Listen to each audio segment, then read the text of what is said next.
नमस्कार मित्रांनो, मुरंबा या मालिकेमध्ये आज आपण बघणार आहोत की रेवाला आता रात्री दारू प्यायल्यामुळे किंवा फूड पॉइझनिंगमुळे तिला चक्कर खूप त्रास झालेला असतो, भयंकर असा त्रास झालेला असतो. आता ती कुठेतरी हळूहळू बरी झालेली असते आणि शेवटी आता चंदा येते आणि तिला उठवण्याचा प्रयत्न करते. ती डोळे उघडते आणि जरा रिलॅक्स वाटते चंदाला की ही उठली फायनली. लगेच साहेबांना आवाज देते, साहेब या पटकन, मॅडम उठल्यात. ताईसाहेब शुद्धीवर आल्यात, ताईसाहेब शुद्धीवर आल्या. आता लगेच तांबटकर पळतच आलेला असतो. गॉड रेवा, तुला शुद्ध आली, कसं वाटतंय आता, बरं वाटतंय का? डोकं जड पडलंय रे, ते की नाही दुखते मला कळतच नाहीये विशू नेमकी काय चाललंय आणि काय नाही. काल काय झालं होतं मला काहीच आठवत नाहीये. माझं डोकं इतकं दुखतंय ना की मला काहीच आठवत नाहीये बघ. अगं काय झालं होतं म्हणून काय विचारतीये? अचानक बेशुद्ध पडली, आम्ही इतकं घाबरलो होतो. मग डॉक्टरांना बोलवलं, मग इंजेक्शन वगैरे काय काय केलंय डॉक्टरांनी. आणि तेव्हा कुठे आता तू शुद्धीवर आली आहेस आणि तू विचारते की काय झालं होतं? विशू मला खरंच काही आठवत नाहीये. लगेच चंदा एक गोळी काढते आणि तिला गोळी देते. डॉक्टरांनी सांगितलंय शुद्धीवर आलं की एवढी गोळी द्यायला लावली. कर म्हणतो, रेवा तू औषध घे. डॉक्टरांशी बोलतो, त्यांना जरा अपडेट देतो. त्यांनाही कळायला पाहिजे की तुला आत्ताशी शुद्ध आलीये म्हणून. ते काय करायचं काय नाही ते पण विचारून घेतो. तू जरा औषध घेऊन आराम कर, इथेच मी आलोच. तांबटकर आता गेलेलो असतो डॉक्टरांशी बोलायला. आराम कर रेवा. रेवा म्हणते हो मी आरामच करते. आता रेवाच्या जवळ बसते. काय गये, कालच्या वाईनच्या बाटलीमध्ये भेसळ होती की त्या मुकादमांच्या घरी जेवण जेवली त्यामध्ये भेसळ होती? कारण डॉक्टरांचं असं म्हणणं आहे तुला फूड पॉइझनिंग झालंय. मुकादमांचा अक्षय घालू शकतोय तुझ्या कालच्या जेवणात काहीतरी. नाही चंदा, असं नाही होऊ शकत आहे. अक्षयने असं काही केलंय मला नाही वाटत. ते वाईन मध्येच काहीतरी प्रॉब्लेम असेल, कारण आम्ही सगळे एकत्र जेवलो आणि अक्षयने स्वतः सगळ्यांना एकदाच वाढलं. त्यामुळे जेवणात काही असेल नाहीच, शक्यच नाहीये. काय असेल ते असेल. तुला माहितीये का, त्या अक्षयपासून सावध राहा. चंदा आता रेवाला सांगत असते. चंदा म्हणते कसं आहे ना, काही का असे ना, तो चांगला असू दे किंवा वाईट असू दे, त्याच्यापासून सावध राहा. तो काहीही करू शकतो. चंदा वेडी आहेस का तू? सावध तर राहिलं पाहिजे, पण मी नाही या त्या अक्षयने मायापासून सावध राहिलं पाहिजे. आजपासून अक्षयच्या आयुष्यात नवीन टाक सुरू होतोय, कळतंय का तुला? इव्हेंट मी त्याला दिलाय ना, इव्हेंट कसा अनसक्सेसफुल होणार याकडे मी बारकाईने लक्ष देणार. पुरेपूर प्रयत्न करणार की अक्षय तिथे कमी पडणार. डोकं दुखतंय ग, डोकं उतरतच नाहीये, फार त्रास होतोय बघ मला. मला सुद्धा रेवाची फार काळजी वाटत असे. तू आराम कर बरं आणि विचार करू नको कोणत्याच गोष्टीचा, फक्त आराम कर. चंदा आता हिला गोळी वगैरे देते आणि परत आराम कर असं सांगून निघून चाललेली असते. आता मुकादमांच्या घरी अशी देवपूजा करत असते रमा आणि फ्रेश सगळं छान असं असतं. रमा छान मूड मध्ये असते, देवपूजा वगैरे करते आणि तेवढ्यातच आलेलं असतो. अगदी सकाळी सकाळी फ्रेश माइंड असतं. प्रसन्न वातावरण बघून अजून तो प्रसन्न होतो. वर रमा, आपल्याला जायचंय मीटिंगला, उशीर होतोय ना. मीटिंगला तू हवी आहे सांगितलंय ना. अरे मी तयारच आहे, पूजा राहिली होती तेवढी झाली, आता चल निघायचंच आहे. मोठं संकट टळलंय, त्याची बोलू तर दे मला. म्हणतो नवीन कामाची सुरुवात अशी प्रसन्न झाली की एक नंबर वाटतं बघ, एकदम फ्रेश वाटतं. प्रसाद द्यायला लागलेली असते. अक्षय मोठा असा आ करतो. काय करताय? देवापुढे उभे आहोत आपण, हात करा पुढे, प्रसाद देतीये. मला सुद्धा बरं वाटेल. काय रे बरं वाटेल ना तुला? बघतो हो म्हणाला. काय लावली तुम्ही मस्करी, देवाच्या समोर सुद्धा मस्करी का? रमा आता चिडलेली असते. फक्त आहे ना आपल्यामध्ये नावापुरतं उरलंय, लक्षात घ्या. तुमच्याकडे कुठे वेळ आहे कौतुक करायला, माझ्याजवळ बसायला, वेळ घालवायला वेळच नसतो तुमच्याकडे. त्याच्यावर चिडायचं असेल तर कुठलंही कारण चालतं, एका मिनिटात चिडून मोकळे होता तुम्ही. चिडायला मात्र वेळ अजिबात लागत नाही. वेळ देण्यासाठी वेळ तर नसतोच, पण चिडायला मात्र भरपूर वेळ असतो. त्यामुळे लगेच गाणं सुरू केलेलं असतं आणि गणपती बाप्पाला म्हणते हो की नाही. चिडतात की नाही हे अजिबात कशाचाही विचार करत नाही आणि एकदम चिडतात माझ्यावर. तो सुद्धा हो म्हणतोय. अक्षय म्हणतो अच्छा असं येतं. रात्री कुशीत येते तेव्हा ती सगळी कुपित येतात. आडिक रागामध्ये सगळ्या तक्रारी वगैरे करते. त्यावेळेला ग डिक्शनरीत काय म्हणतात? प्रेम नाही म्हणत त्याला, दुसरं काय म्हणतात? तुम्ही आता आपलं बोलणं, भेटणं, मिठी मारणं सगळे रेकॉर्ड ठेवणार आहात का? पिनबोर्डाचे आरोप जर करायला लागली तर रेकॉर्ड ठेवायलाच लागणार ना. तूच सांग बरं, ठेवू की नको? रेकॉर्ड ठेवायला लागणारच ना. रेकॉर्ड ठेवणार या तुम्ही. माझं रेकॉर्ड ठेवता ना, तर मी सुद्धा रेकॉर्ड ठेवणार म्हणजे ठेवणारच. अक्षय आणि रमामध्ये गोड असं भांडण चाललेलं असतं. आता सगळ्या वादांचं रेकॉर्ड करून ठेवणार आणि तुमच्या पुढेच वाजवणार आहे. रेकॉर्ड झालं की बघाच तुम्ही. ठेव ग ठेव, मध्ये नको लिहू, हृदयामध्ये ठेव, म्हणजे कसं सेफ राहील ते. त्यांचं चाललेलं असतं गोड भांडण. तेवढ्यात काय आलेली असते आरोही. बाबा मला एक सांग रे. म्हणते बाबा मला एक सांग, आईवर विश्वास आहे का? अक्षय म्हणतो विश्वास आलंच का परत? थांब एकदा रेकॉर्ड चेक करतो. गप्प बसावो. पहिला पायापड असं अक्षय म्हणतो. ती गणपती बाप्पा मोरया असं म्हणते. तेवढ्यात काय अक्षयचा फोन वाजलेला असतो. अक्षय तर फोन बघतो तर काय आणि फोन केलेला असतो. अक्षयला इतका राग येतो. रमाकडे बघतो आणि चेहऱ्यावर खोटं खोटं स्माईल आणतो. हा रेवा बोल की. तेव्हा म्हणत असते वेळ येते. अक्षय म्हणतो हो हो हो वेळेतच येतोय, निघालोच आम्ही. आता रमा आणि अक्षय छान असे तयार झालेले असतात. महत्वाची मीटिंग असते त्यासाठी ते निघालेले असतात. आरोही म्हणते ऑल द बेस्ट बाबा, थँक्यू बेटा. ते म्हणतो ये रमा, तोपर्यंत मी गाडी काढतो. आता आरू अजिबात दंगा करायचा नाहीये, मी आत्ता लगेच जाऊन आलो. हो अजिबात दंगा करणार नाहीये, तुम्ही या मीटिंग करून, मी काहीही कुणाला त्रास देणार नाहीये. आता अक्षय आणि रमा अगदी घाईघाईने चाललेले असतात, कारण ऑलरेडी त्यांना उशीर झालेला असतो मीटिंगसाठी. त्यामुळे अजिबात वेळ व्हायला घालवत नाही आणि घाईघाईने ते चाललेले असतात. मग अक्षय निघालेले असतात. रमा म्हणते काय गरज आहे माझी, सांगा बरं तुम्ही, तिथे येऊन मी काय करणार आहे, मला काही कळतं का त्यातलं, मला काही कळतच नाही तर मीटिंगसाठी कशाला नेताय, तुझी गरज आहे की नाही हे मला माहिती आहे, मला तिथे तू हवी आहे मीटिंग चालू असताना, त्यामुळे तुला काही कळतं की नाही हा प्रश्नच नाहीये, तू माझ्याबरोबर येतेय बस एवढंच महत्वाचं आहे, बाकीचं काहीच माहित नाहीये, तू मला फक्त तिथे हवी आहे. सुद्धा माझा तोच प्रश्न आहे, तिथे येऊन काय करू, मला काहीच नॉलेज नाहीये अक्षय त्यातलं. कॅन्टीनची मीटिंग वगैरे आहे का, नाही ना, तुमची प्रोफेशनली मीटिंग आहे आणि तिथे मी काय करणार आहे, प्रोफेशनली गोष्टींमध्ये तांत्रिक गोष्टी मला काही माहितीच नाहीये, मग मी तिथे येऊन काय नुसती बसून राहणार का. अक्षय म्हणतो तू बस किंवा काही कर, तू तिथे हवी आहे म्हणजे हवी आहे, कळालं, बस प्रश्न मिटलाय.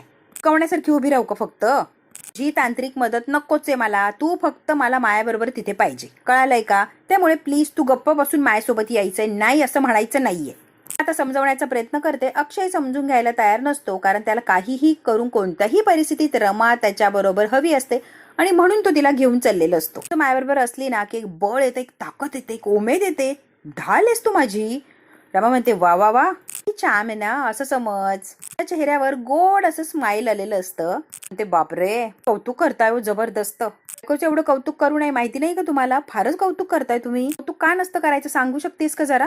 बायकोचं कौतुक करायला काही परवानगी बिरवानगी घ्यायला लागते का, तो परवानगी बिरवानगी नाही लागत, पण कसं आहे ना, एकदा बायकोला कौतुकाची सवय लागली ना की ती सवय जात नसते, मग सारखी कौतुकाची अपेक्षाच वाढत जाते. मला दुसरं काम सुचणार नाही आणि करताही येणार नाही, फक्त तुमच्याकडे मोजकीच कामं असणार, कायम तुम्हाला फक्त आणि फक्त कौतुक करायला लागणार, काहीही प्रसंग असू दे फक्त कौतुकच करायचं, चालेल का तुम्हाला सारखं माझं कौतुक करायला. त्यात वाईट काय ग, रात्रंदिवस कौतुक करू शकतोय, भरभरून कौतुक करू शकतोय मी तुझं, कौतुक करावं अशीच बायको जर समोर असेल तर मी 24 तास 12 महिने कौतुक करायला तयार आहे, काम धंदा सोडून फक्त कौतुक करेल. आता हसायला लागलेली असते अक्षयच्या बोलण्यावर, आनंदाने काम करायला तयार आहे मी रमा. जवळ जवळ आलेले असतात हे. अक्षय म्हणतो रमा तुला अगदी खरं सांगू का, मी आपल्या संसाराचा मुरंबा तुझ्यामुळे मुरलाय, तुला माहितीये का रमा. फार खुश होत असते अक्षय, असं कौतुक करत असतो, इतके छान त्यांच्या गप्पा रंगलेले असतात.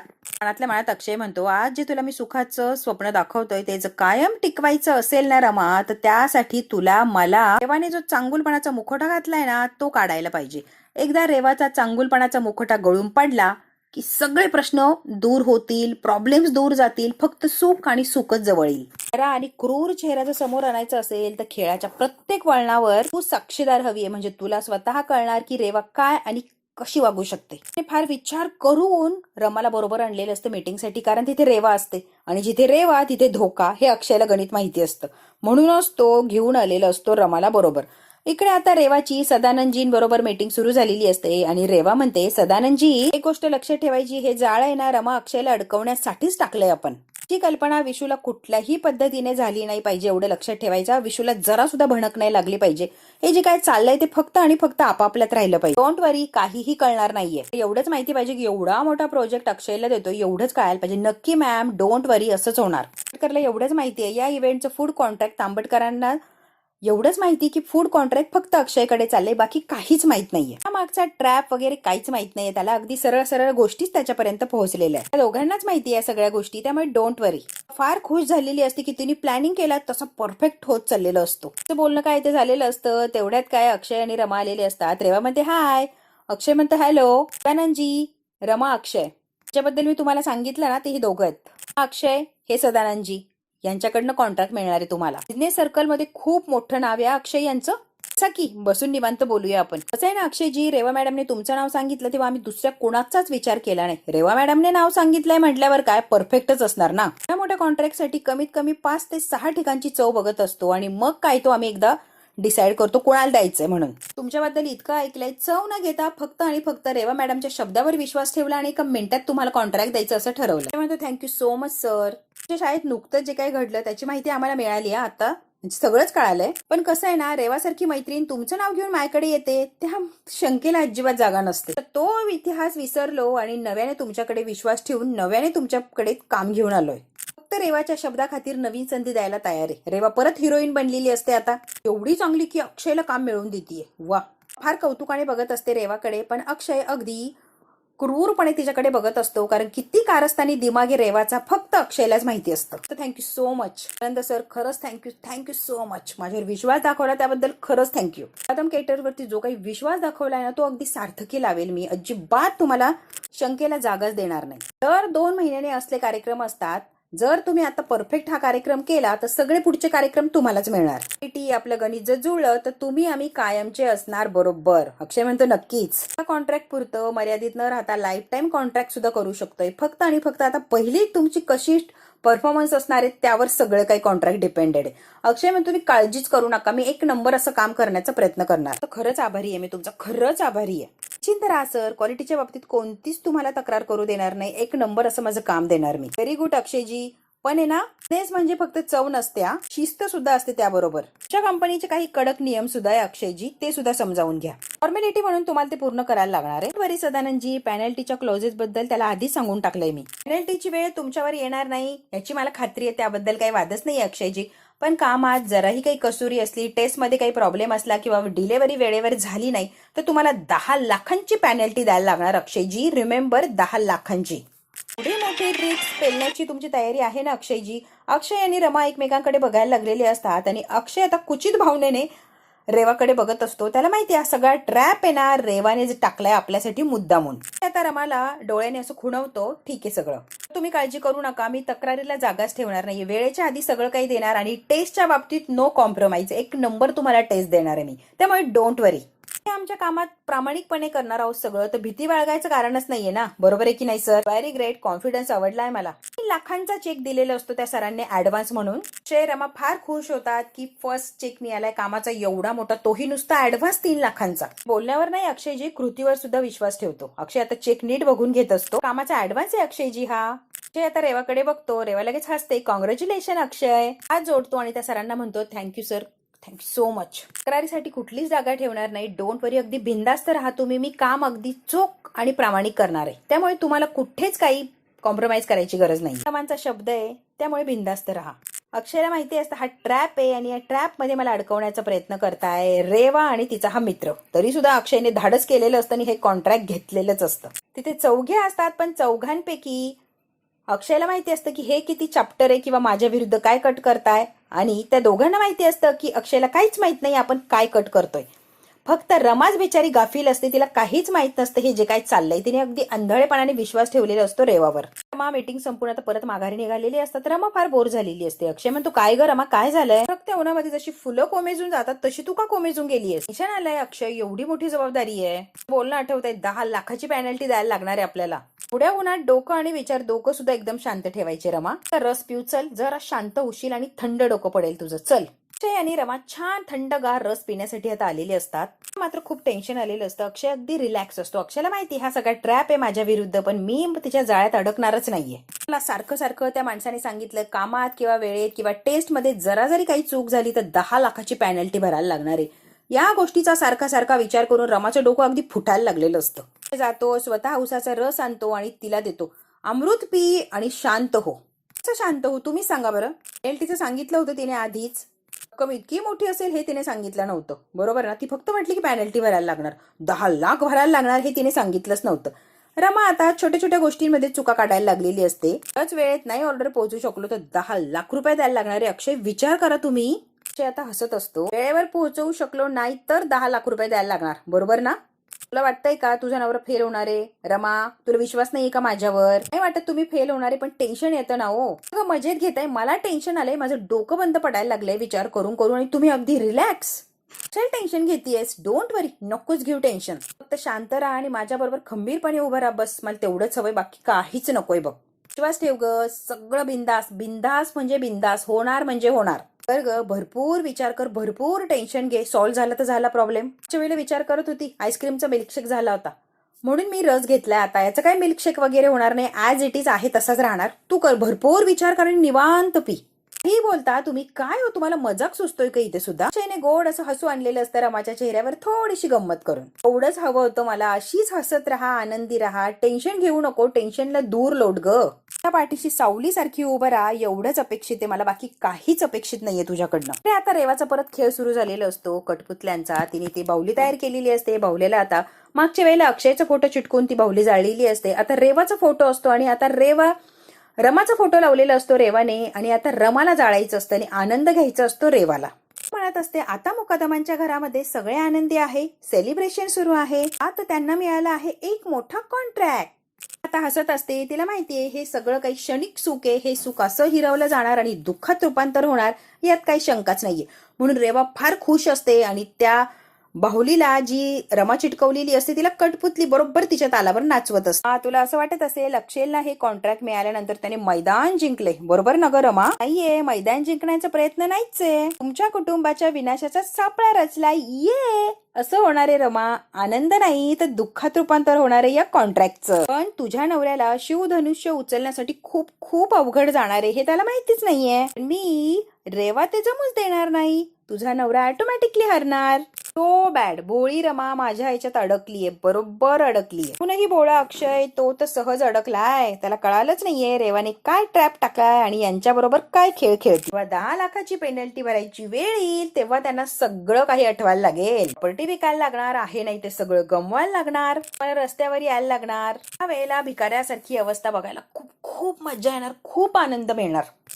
रेवा म्हणते चला गेमचा शेवट करूया, रेडी आहात ना? चला चला चला, गेमचा शेवट हा झालाच पाहिजे. रमाला जाळलेलं असतं, रमाची राख केलेली असते या रेवाने. मागच्या वेळेला अक्षयची राख केली, आता रमाची राख केलेली असते. जेवढा राग येत असतो, सूड उगवायचा असतो, प्रत्येकाची राग करायला निघालेली असते ही. आता त्रास होतोय रमाला, अरे रे रे रे रे, थोडासा त्रास सहन कर. त्रास मला पण झाला, फार वेदना सहन केल्या, फार त्रास सहन केलाय मी. जशी ही बाहुली या आगेमध्ये जळतीये ना, तसंच रमा अक्षय तुमचा संसार या आगेमध्ये जळताना मला स्वतःच्या डोळ्याने बघायचाय, अनुभवायचाय. तो खरं तर आहे ना, मला राख होताना बघायचाय, स्वतःच्या डोळ्याने राख होताना बघायचाय. फुल असा प्लॅन केलेला असतो आणि काहीही करून तिला यांचा संसार राख रांगोळी होताना बघायचं, याच उद्देशाने ती आलेली असते यांच्या आयुष्यात. आणि ते उद्देश आत्ता पूर्ण होणार असतं असते आणि एन्जॉय करत असते. कारण रेवाला माहितीये मी परफेक्ट प्लॅन केलाय आणि बरोबर दोघे सुद्धा अडकलेत. आता यांची राग झाल्याशिवाय काय राहणार नाही आणि हे माझ्या जाळ्यात अडकलेत. आता मात्र यांचं वाटोळ होणार, हे भिकेला लागणार आणि भिकारी झालेलं बघून रेवाला समाधान मिळणार असतं. कारण त्यासाठीच तिने एवढा खटाटोप केलेला असतो. जाम खुश झालेली असते, इतकी खुश असते रेवा की तिला बाकी काही दिसतच नसतं. आणि सगळ्यात महत्वाचं, रेवाला असं वाटत असतं की मी फार हुशार आहे, अक्षय आणि रमा एक नंबरचे बुद्धू आहे. आता घरी आलेला असतो आणि अक्षय आता विचार करत असतो जे काही केलंय ना यात नक्की काहीतरी प्लॅन आहे आणि ती सूड उगवण्याचा प्रयत्न करणार म्हणजे करणार, मला ती अडकवणार, यात काही शंकाच नाहीये. लाखाच्या कॉन्ट्रॅक्टला 10 लाखाची पॅनल्टी, मी काय मूर्खवीर काय का बुद्धू आहे? पॅनल्टी माझ्या डोक्यावर पडावी यासाठी पुरेपूर प्रयत्न करणारे रेवा आणि मला अडकवण्यासाठी ती काहीही करणार, यात काही शंकाच नाहीये. हे अक्षयने ओळखलेलं असतं. अक्षय आता विचार करत असतो की रेवाच्या प्लॅन मध्ये रेवाच तोंडावर पडली पाहिजे. त्याच आता भरल्याचं नाटक करून सगळ्यांच्या समोर मोठेपणा मिरवणार, परत सगळ्यांमध्ये हिरोईन बनवून येणार आणि सगळं कसं देवासारखं धावून आली, आम्हाला वाचवलं. प्रत्येक संकटाच्या वेळेला रेवा कशी येते, संकटातून आम्हाला बाहेर काढते वगैरे वगैरे सगळं काही करण्याचा ती प्रयत्न करणार, यात काही शंकाच नाहीये. अक्षयने पूर्ती ओळखलेली असते या रेवाला. तीच जाळं टाकते, तीच अडकवते आणि परत जाळ्यातून बाहेर काढायला सुद्धा तीच येते. अक्षयला पूर्ण माहीत झालेलं असतं ही रेवा नेमकी काय आणि कशी करते आणि सगळ्यात प्रत्येक वेळेला रेवाच कशी आपल्याला संकटात टाकते आणि रेवाच कशी संकटातून बाहेर काढते. पूर्ती ओळखलेली असते अक्षयने रेवा. कशी मदत केली, देवासारखी धावून आले, मी किती चांगली आहे, किती चांगुलपणा दाखवतीये. आलेली असते फोनवर बोलता बोलता, कोकम सरबत नकोच आहे, लिंबू सरबतच असू द्या. आलेली असते अशी अक्षय जवळ बोलता बोलता, लिस्ट वगैरे सकाळी तर म्हटली मला जमणार नाही वगैरे वगैरे, आता काय प्रोफेशनल इव्हेंट मॅनेजमेंट सारखी लिस्ट वगैरे करत फिरतीये का तू? काय रमा, मजेत घ्या, काही सिरियसली घेऊ नका. रमा आता चिडचिड करत असते अक्षयवर, मी एवढी सिरियसली गोष्टी करते आणि तुम्ही सगळं आनंदातच घेताय. 1000 लोकांच्या जेवणाची व्यवस्था करायची आहे, नाही तर पॅनल्टी द्यायला लागणार आहे. त्यासाठी परफेक्ट मॅनेजमेंट असणं गरजेचं आहे, कळतंय का तुम्हाला? म्हणून हा प्लॅनिंग करते. हसत असतो कारण रमा 10 लाख हे नाव ऐकूनच, हा आकडा ऐकूनच खूप घाबरलेली असते. 10 लाख रुपये कुठून द्यायचे बिचारे रमाला टेन्शन आलेलं असतं. म्हणून ती सगळं जो कार्यक्रम आहे किंवा जे त्यांनी ऑर्डर घेतली ती व्यवस्थित व्हावी यासाठी धडपड करत असते आणि हिची ही धडपड बघून अक्षय मात्र हसत असतो. मजेत घेतोय कारण माझ्या प्लॅनवर पूर्ण विश्वास आहे. मी परफेक्ट सक्सेसफुली सगळं करणार आहे. रमा डोंट वरी, काय एवढं टेन्शन घेतीये? खांद्याला खांदा लावून हे सगळं करतेय म्हटल्यावर टेन्शनचं कारणच नाही ना. टेन्शन गेलंय कधीच. अशी बोलून काही उपयोग नाहीये. मुळात मला तुमच्याशी बोलायचंच नाहीये. आता निघून गेलेली असते. काहीतरी वेगळं चाललेलं असतं आणि अक्षयच्या डोक्यात फक्त रेवाच चाललेली असते. तेव्हा तुझ्यावर रमाचा विश्वास बसला असेल, पण मी कधीच विश्वास ठेवू शकत नाही कारण तुझ्यासारख्या बाईवर विश्वास ठेवू शकतच नाहीये मी. इतके योगायोग निसर्गात कधीच घडत नाही एवढं तर मला कळतंय की, आणि प्रत्येक योगायोग जो घडतो नेमकी तिथेच तू असते. वा, इतका मूर्ख सुद्धा नाहीये ग रेवा मी. आरोहीचं अपहरण होणं, तिथे तू असणं, आरोहीला सही सलामत बाहेर काढणं, तिच्या आर्ट कॅम्प मध्ये ऐन वेळेला तिथे पोहोचणं, तिला तू जिंकवून देणं, तिथे तिच्यासाठी बेस्ट फ्रेंड होणं, मीटिंग मध्ये विषबाधा झाल्यानंतर तिथे सुद्धा तू अचानक जाणं, गुन्हेगाराला पकडणं, मला जेलमधून जाण्यापासून वाचवणं. काय योगायोग आहे सॉलिड खरंच रेवा. योगायोग नाही, जबरदस्त प्लॅनिंग करतीये तू आणि त्यामध्ये जबरदस्त मला अडकवण्यासाठी धडपड करतीये. एवढं तर मी कळू शकतो. एवढा मूर्ख तर नाहीच रेवा मी. तुझं स्क्रिप्ट आहे आणि तुझ्या स्क्रिप्ट प्रमाणे सगळं काही चाललंय. अक्षय रेवाचा विचार करत असतो कंटिन्युअसली आणि इकडे रेवा विचार करत असते अक्षयचा. आता इथून पुढे कोणताही योगायोग घडू देणार नाहीये अक्षय, तेवढी तर काळजी मी नक्कीच घेणार ना. मी तुला तुझी ऑर्डर पोहोचू देणार नाही, त्यामुळे योगायोग घडायचा प्रश्नच नाहीये अक्षय. 10 लाखाची पेनल्टी मी वसूल करणार म्हणजे करणार, यात काही शंकाच नाहीये अक्षय. रेवा सुद्धा फुल प्लॅन करत असते अक्षयला अडकवण्यासाठी. पैशाने नाही तर घराने वसूल करणार 10 लाखांची पेनल्टी. वाईट गोष्ट आहे, पण रमाने जो माझ्यावर विश्वास ठेवलाय तो मुकादमांना फार फार महागात पडणार. अक्षय विचार करत असतो आणि तिकडे रेवा विचार करत असते. दोघंही एकमेकांचा विचार करत असतात, एकमेकांच्या प्लॅनिंग विषयी. विश्वास जेव्हा महागात पडतो तेव्हा तो खरोखर समोरच्यावर केलेला असतो. मी तर विश्वास ठेवलेलाच नाहीये तुझ्यावर रेवा, त्यामुळे विश्वास महागात पडायचा प्रश्नच येत नाही रेवा. मित्रांनो, हा भाग इथेच संपतोय. पुढच्या भागात काय होणार आहे अगदी आपण थोडक्यात बघूया. आपण एक काम मिळालंय रेवामुळे, म्हणूनच आमच्या शाळेचं किचन वापरणार आहे मी परत. अभ्याला सांगितलेलं असतं की शाळेचंच किचन वापरणार आहे आणि अभ्या निघून गेल्यावर लगेच अनंतला सांगतो की दुसरी जागा बघून ठेवली आहे, पण फक्त रेवासाठी सांगितलंय की शाळेचंच किचन वापरणार आहे. आतापर्यंत जर ही बातमी पोहोचली तर रेवा फक्त शाळेच्या कॅन्टीनवरच लक्ष ठेवणार, बरोबर ना. बटकर रेवाला सांगत असतो, आता जर विश्वास तुटला तर तुला परतीची वाट नाहीये, तू कायमची त्यांच्या नजरेतून पडणार आहे. लक्षात ठेवा रेवा, आता काही घोळ करू नकोस. शेर आम्हाला या ट्रॅप मध्ये अडकवण्याचा प्रयत्न करतेय. चंदा, याची हिंट त्याला लागली नसेल ना. असेल तर तो संपणार म्हणजे संपणार, तो म्हातारा. आता ही रेवा तांबटकरला संपवायची सुद्धा मागं लागलेली असते. अक्षय आता रमाच्या जवळ येतो आणि रेवा बद्दल तुला काहीतरी सांगायचंय, शांत डोकं ठेवून ऐक रमा. रेवा आता तांबटकरला संपवण्याच्या मागे लागलीये आणि अक्षय रमा काय रमाला रेवा कशी आहे हे समजावून सांगण्याच्या मागे लागलेला आहे. बघू आता समजावू शकणार का आणि रमा त्याच्यावर विश्वास ठेवणार की रेवाने जो प्लॅनिंग केलाय तो सक्सेस होणार. हे जर बघायचं असेल तर बघूया पुढचा भाग. हा भाग इथेच संपतो. धन्यवाद मित्रांनो.